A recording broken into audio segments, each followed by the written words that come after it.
Gold, trusted gold buyers. మీరు తాకట్టు పెట్టిన బంగారాన్ని విడిపించి ఈ రోజు ఉన్న మార్కెట్ ధరకు కొనబడను. సో జనరల్గా నెయ్యి, ఘీ, సో ఇది తీసుకుంటే మంచిదేనా? ఎంత తీసుకోవాలి ఆరోగ్యంగా ఉండాలంటే? ఎవరైనా తీసుకోకూడదా? వివరాలు తెలుసుకుందాం. మనతో పాటు ఉన్నారు ప్రముఖ vegetable therapist and sun spiritual society founder Vikramaditya Guruji గారు. గురూజీ నమస్తే అండి. సూర్యోస్మితల్లి. నెయ్యి గురించి కొన్ని రోజుల వరకు తినాలి అన్నారు, కొన్ని రోజులు తినకూడదు అన్నారు, మళ్ళీ ఇప్పుడు తినొచ్చు అని చెప్పారు. నెయ్యి తింటే కొలెస్ట్రాల్ పెరుగుతుంది అనే వాళ్ళు ఉన్నారు. సో అంటే నెయ్యి తింటే నిజంగానే కొలెస్ట్రాల్ అనేది పెరుగుతుందా? ఎంత క్వాంటిటీ ఆఫ్ నెయ్యి తింటే మనం ఆరోగ్యంగా ఉంటాం? నెయ్యిలో కూడా ఆవు నెయ్యి, గేదె నెయ్యి ఇలా ఉంటాయి కదా, ఏది మంచిది?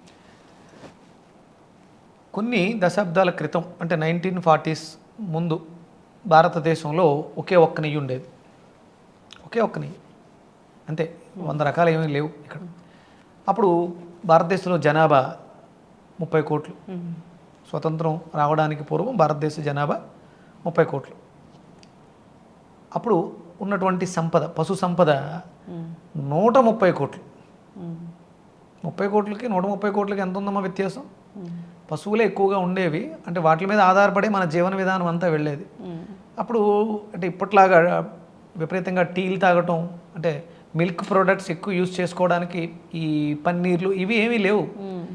పాలు, తర్వాత పెరుగు, మజ్జిగ, వెన్న, నెయ్యి ఇవే ఎక్కువగా మనకి పౌష్టికాహారంగా వాడేవారు అప్పట్లో.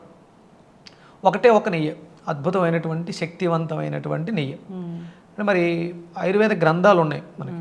వేదంలో కూడా ఒక అద్భుతమైనటువంటి ప్రమాణ వాక్యం ఉంటుంది. ఘృతం వృద్ధయేతు బుద్ధి అంటే మంత్రం ముందు వెనక చాలా ఉన్నా మనకు ప్రత్యేకంగా అందులో మధ్యలో తెలిసేది ఏంటంటే ఘృతం తీసుకుంటే బుద్ధి వికసిస్తుంది, జ్ఞానం వస్తుంది అనేది ఉంది. అందుకని వీళ్ళు వెస్టర్న్స్ ఏం చేశారంటే వచ్చిన తర్వాత అప్పటి వరకు విరివిగా వాడుతున్నటువంటి ఘృతాన్ని ఆపించేశారు. బుద్ధి వికసిస్తే నీకు జ్ఞానం ఉందమ్మా, బానిసత్వం కింద నా కింద పనిచేయుగా, తిరుగుబాటు వస్తుంది. తిరుగుబాటు వచ్చింది. మనం మన మీద ఎంత ఒత్తిడి తీసుకొద్దాం అనుకున్నా మనం తిరుగుబాటు చేసి వాళ్ళని తరిమేశాం. మేము బానిసలం కాదు, స్వాతంత్రం కోసం పోరాటం. దీనికి ప్రధానమైనటువంటి కారణం ఏంటి అంటే మన దగ్గర ఉన్నటువంటి పశు సంపద. దాన్ని వాళ్ళు తస్కరించడానికి, ఎత్తుకెళ్ళిపోవడానికి ఎన్నో రకాల పన్నాగాలు పండారు. అవన్నీ పక్కన పెడితే వాళ్ళని మనం తరిమేశాం. అయినా సరే వాళ్ళు పెట్టినటువంటి ఆ ఏదైతే చెడు మాటలు ఉన్నాయో మన బుర్రలో ఇంకా నడిపిస్తూ మనల్ని ఇప్పటి వరకు కూడా బానిసలుగా. మళ్ళీ ఇప్పుడిప్పుడే యూట్యూబ్ వచ్చిన తర్వాత చాలామంది బయటకు వచ్చి ఏది మంచిది ఏది చెడ్డది అని చెప్పడం ద్వారా దాంట్లోంచి బయటకు వచ్చి తెలుసుకోవడానికి ప్రయత్నం చేస్తారు. తాతయ్యలు, అమ్మమ్మలు వాళ్ళు విపరీతంగా నెయ్యి వాడేవారు. అన్నం వడ్డించారు అంటే కంపల్సరీ నెయ్యి. అసలు నెయ్యి పరిసేచనం కాకుండా తినకూడదు అని శాస్త్రం చెప్తుంది. ఎంతో కొంత మీరు నెయ్యితో తడిపినటువంటి ఆహారాన్ని స్వాహాకారం చెప్తూ లోపలికి స్వీకరించాలి. అది చాలా ఆరోగ్యదాయకం, మన అరుగుదలను మెరుగుపరుస్తుంది. మనకు కొన్ని మంత్రాలు ఉంటాయమ్మా. మూలాగ్నియే స్వాహ అని ఒక స్పూన్ నెయ్యిని నోట్లో వేసుకుంటాం.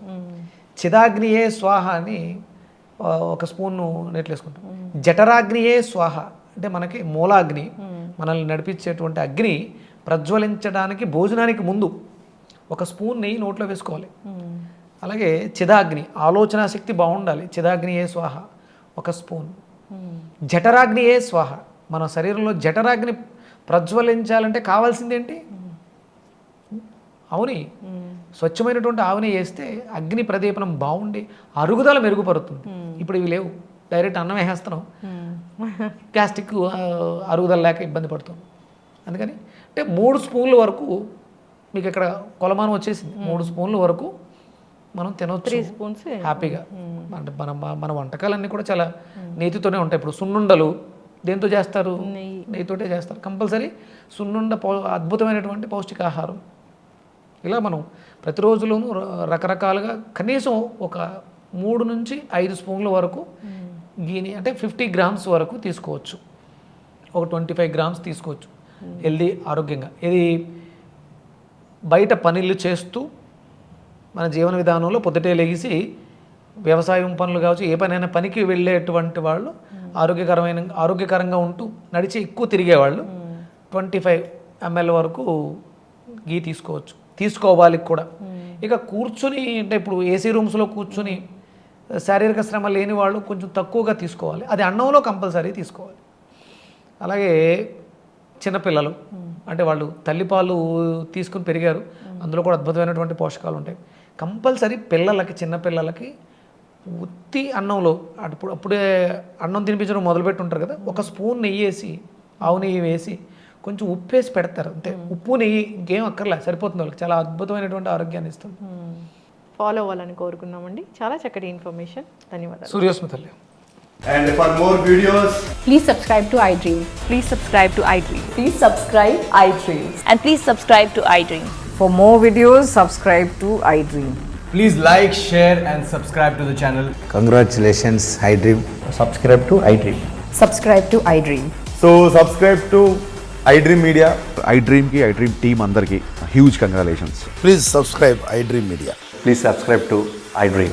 Subscribe iDream. Please subscribe to iDream. iDream అంటే నా కళల ఛానల్ను సబ్స్క్రైబ్ చేసుకున్న నోరు తిరుగుతలేదు, మీరైతే గంట గుర్తు కొట్టండి. For more such videos, please subscribe to iDream.